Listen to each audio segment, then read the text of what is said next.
Okay, so this is Lessons in Meme Culture. 2 days ago it dropped, so it's pretty fresh. I'm gonna leave a like. And this vid is about why do people hate reaction streamers, okay? I'm streaming right now and I'm reacting to vids. I'm not a reaction streamer. I would say I am a gaming and a yapping streamer. I yap about stuff and play some games, and yeah. Obviously, eventually I want to branch and do other stuff as the community grows, as the stream grows, and get into other stuff, such as like community like events, stuff like that with the community, with everyone watching, so you can be part of the streams and be part of the history of this channel. But yeah, let's check it out, bro. I'm gonna have some of these, and yeah, I'll pause at any time I want to interject and say what I want to say. Let's go. You see, Asmongold, Charlie, and Sniper Wolf seem to be the biggest and most heavily criticized reaction streamers. Unfortunately, reaction videos have become such a sorry state that Jason Derulo is doing it without actually watching content, and Kwebbelkop is using AI to replace his real human presence. As such, the biggest criticisms of reaction content is that 1. The content is lazy, 2. It gets more views and revenue than original videos without the original artist receiving any credit, and 3. Every reaction video is stretched out to maximize ad revenue, which leads to bloated and low-quality content, wasting viewers' time. However, to understand the world of reactions, first we must define it, as reacting has a long and varied history. A reaction streamer or creator is someone who makes a living from viewing and commenting on other people's work, often whilst recording themselves live. Audiences enjoy reaction content because it delves into current affairs, and they can get a good sense of what's happening, a bit like tabloid magazines. It goes even further than this, as watching the chat in the bottom corner or reading comments underneath an upload is part of entertainment too, as viewers get to see the reactions of other viewers, giving more value. And React-style entertainment has been around for a long time. Remember when the Fine Bros attempted to trademark React content back in the early 2010s? Not to mention in traditional media, such as TV broadcasts in Japan, it's super common for hosts to have their faces... That was wild, bro. Apparently the Fine Bros are actually grubs, because I've seen like some of the people from Teen React, like Teens React or whatever, they would say stuff that goes against what the narrative that they're trying to make. They would just not put it in. And some of the old people, like old Teen Reacts or Kids Reacts people, said that about them. So yeah, that's pretty grubby, bro. But yeah, that's pretty wild that they're trying to trademark that whole thing, bro. And there's thousands of channels that do that, bro. So if they would have trademarked that, bro. Is in a little corner of the screen reacting to everything.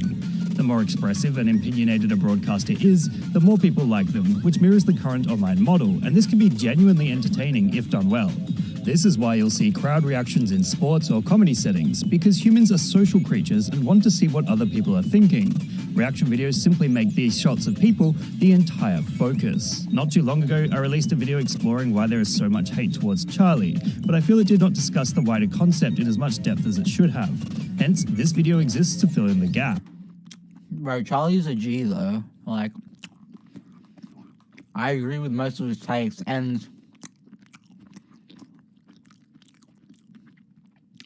just like his personality, like the way he talks, the way he looks, you know, it's just the same. Like, Moist Critical, Penguins, Charlie, whatever, bro. And I feel like he's not putting on a show. He's just doing his own like stuff, you know. How he says it how he thinks it is. But some people, they just be doing like crazy stuff. But yeah. On a side note, I want to let you know that Dark Viper AU still isn't okay with Charlie as that I implied in that video, and it's important to bring that correction to light. So let's delve deep into each problem facing reaction content and take a look at how it has become the cesspit we know and love, and figure out what solutions, if any, can be implemented to fix the issue. A quick word from today's sponsor, Private Internet Access. Incognito mode is not enough. TikToks and taking other people's eyes on the content. At its worst, a reaction is extremely boring and relies on the content doing all the work for the streamer. Short-form video especially has seen a glut of grifters taking other people's work and simply plastering their face over it in order to gain views. Jason Derulo is the perfect example of this, as all he does is make a confused face at other people's TikToks, and more egregiously, it appears he just films himself a bunch of times beforehand and slaps it on each clip. It is in this manner that Jason Derulo has literally become the worst kind of grifter. He has become the kind of person who blatantly steals other people's content and doesn't even bother to show up for it. This is absolutely ridiculous and insanely greedy considering he already has a multi-million-dollar career. Or, even worse, some are using artificial intelligence to relay exactly what is happening on screen and then call it transformative. Bro, I've seen some vids about Quabblecop.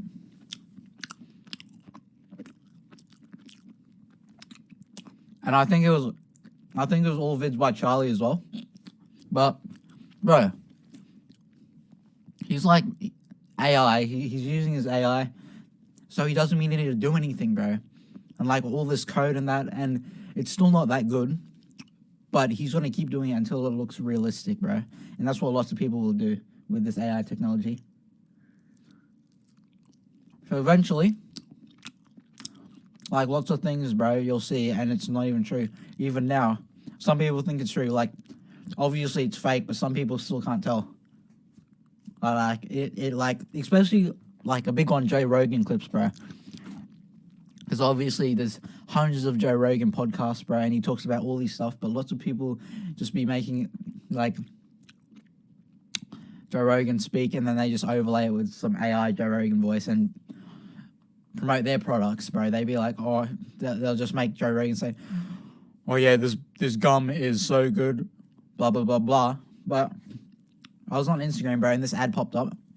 Well, it wasn't like actual ad, but like advertising on Instagram. This gum brand. I think it was like caffeinated gum, like caffeine gum for energy gum, whatever you call it. And it was Joe Rogan speaking, bro.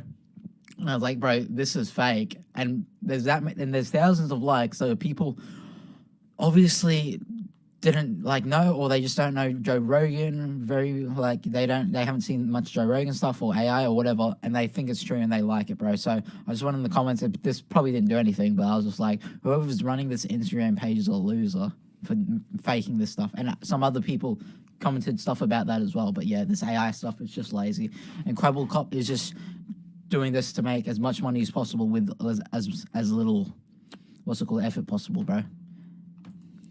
As Quabblecop has shown, he is gunning for a future where an AI can simply do all the reacting for him, which feels entirely dystopian. Unfortunately, social media algorithms clearly love these types of videos and push them to the top of the For You page constantly. Dolan Dark simultaneously embraces and satirizes reaction content with his Slop Live videos, holding a mirror to channels that gain millions of views through stretching out boring content reacting to internet drama by summarizing them as minute-long soundbites. You get the point. There's endless copycat accounts making exactly the same style of content with similar titles and thumbnails, reacting because it rakes in millions of views. As a result of this genre's success, there are those who wish to exploit it whilst putting in the least amount of work possible. This makes it easy for creators to pick drama or sketches someone else has made and simply record themselves watching it without any creative input, thus proving reactions can be one of the laziest forms of entertainment.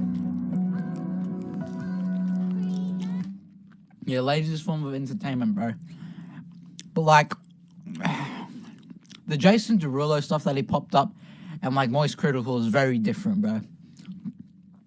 Because Moist Critical and like what I'm doing right now, hopefully you guys don't put me in the same level as Jason Derulo doing, because like me, Moist Critical, other people, bro, we were trying to add value, add our thoughts, and yeah, I'm pretty much doing the same kind of stuff that Moist Critical is doing. But people who just go like, ha ha, oh, say there's a red car. Oh, that car is red. Like, you're not adding any value, bro. You're just saying what you see on the screen. You're not, it's just so bad. But I used to be watching this stuff, like, Reaction, like 2017, 2018, 2016. I used to watch Reaction Time, they fell off. Dang Matt Smith, they fell off. Like, you know, Dang Matt Smith, reaction time, I used to watch those. And that's pretty much all they did, bro. Like, obviously they said stuff like, oh, that was crazy, blah, blah, blah. Made some, like, but they didn't really talk like how I am about, like, stuff. Like, when I watch some vids, bro. It's not as if reaction content is being criticized for the first time, however, as it seems like every year there's outcry against those taking others' work and reposting it. The main defense used by React streamers is that they're giving small channels more views, as long as they're crediting them properly. Unfortunately, once an audience member watches a video, there's very little chance of them going to the effort of seeking out its original uploader and engaging with them. This brings up issues surrounding fair use. Is it okay for streamers to simply sit down, put on a 90-minute video and react to it without adding much to the table other than some side comments? Can it truly be considered transformative if nothing changes? Many seem to believe it cannot, especially when a person uploads compilations of others' work without adding anything new to the conversation. Jack's Films interviewed a bunch of creators who have had their content stolen by other accounts and received a ton more views than what they'd ever normally get. Jack even makes an example of one of his own videos receiving so many views that if he got the same amount, he'd have made $100,000, and he's already quite a large channel. Imagine the frustration of a smaller channel going through exactly the same thing, unable to grow because their effort is consistently stolen from them. It is in this manner that reactions getting more views than original uploads becomes a huge problem, demonstrating weak links in an unfair online system. But if they, because when he was talking about, what's it called? Like if like fair use, and if you should be copyrighted, if you do like a big reaction and barely put any input or any of your own value into it, it should be copyrighted. That will be gigantic on YouTube, bro. That will be gigantic. I wonder what all these reaction like channels that barely say anything or do or just make like facial reactions, like just, oh, what's the word, bro? I'm actually like facial reactions. Bro, I can't think of like the actual proper word, but you know what I'm talking about, bro.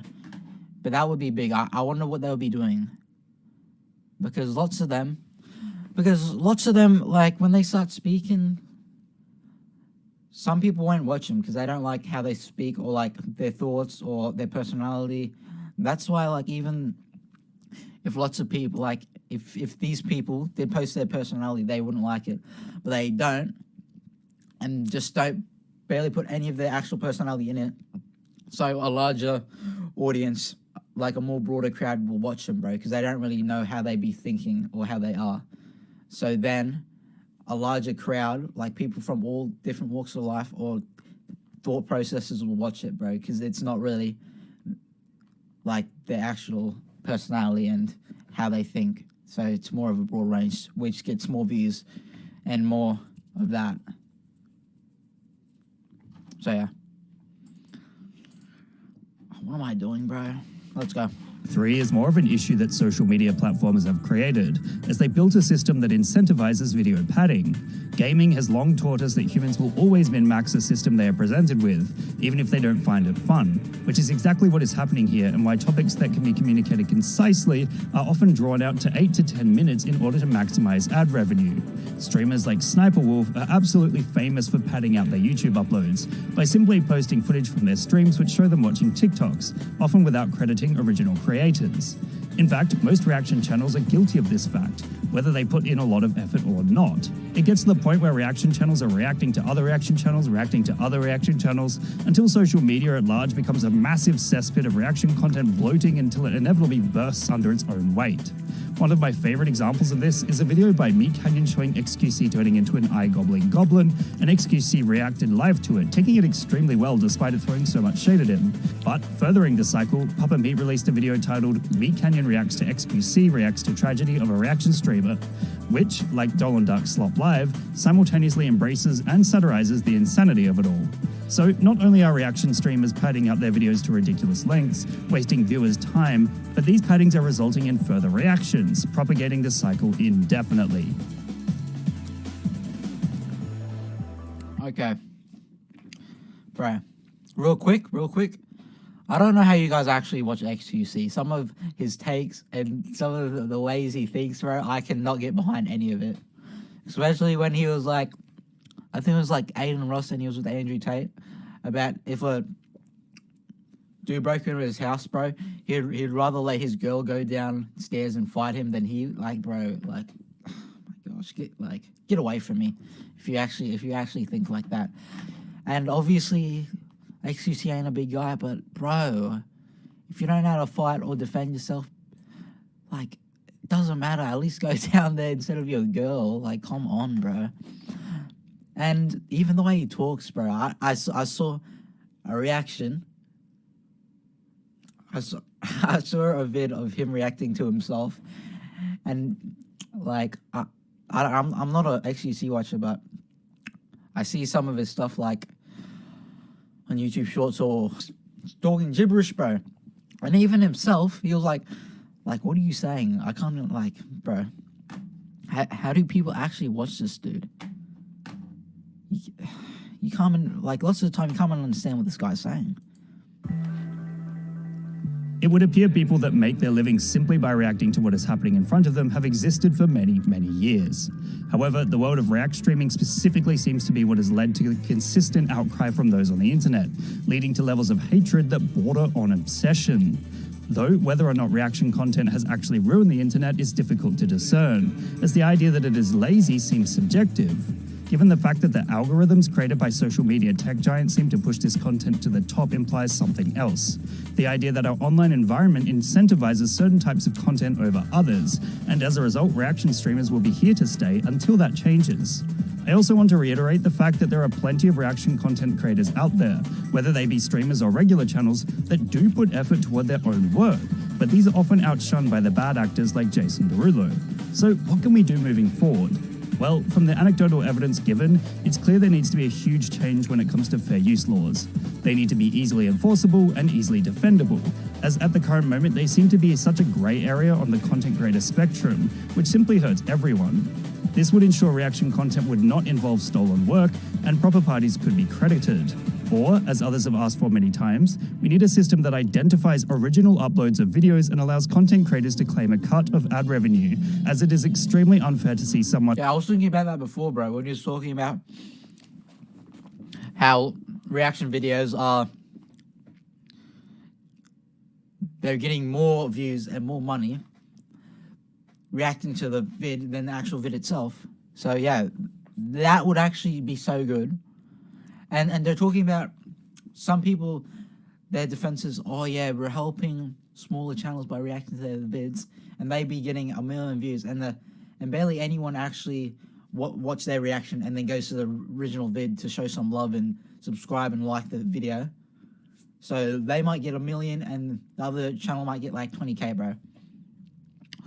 But like they're like, oh yeah, we're helping the channel.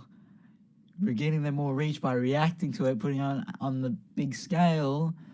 But if you tell them that little channel that you're trying to help out gets a cut of your ad revenue, they'll be very different. Because obviously they're capping and they don't care. They're just trying to find a good vid to react to. On making hundreds of thousands of dollars off of a video that generates the original artist a pittance. As for the time padding issues incentivizing maximum revenue, what do you guys think? How could social media platforms prevent it? Let me know in the comments below. And thanks again to Private Internet Access for... Okay, no more ad. Okay. So yeah, what he said,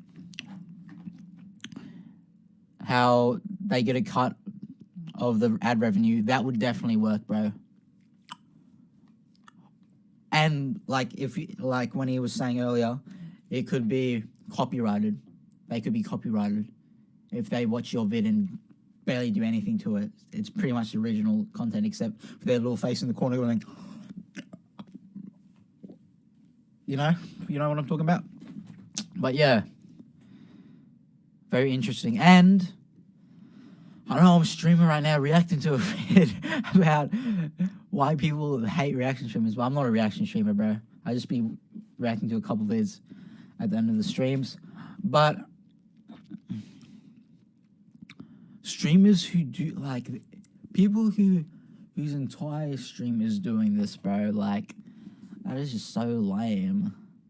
Like, you are so lame if that's just what you do, bro. You just watch other content creators, and that is your content. Like, come on, bro. Dang, but this is actually so sugary. I might get diabetes. I don't feel like drinking this chocolate milk anymore. But yeah. Good vid, bro. And I've never actually thought of, like, this problem, which it is a problem.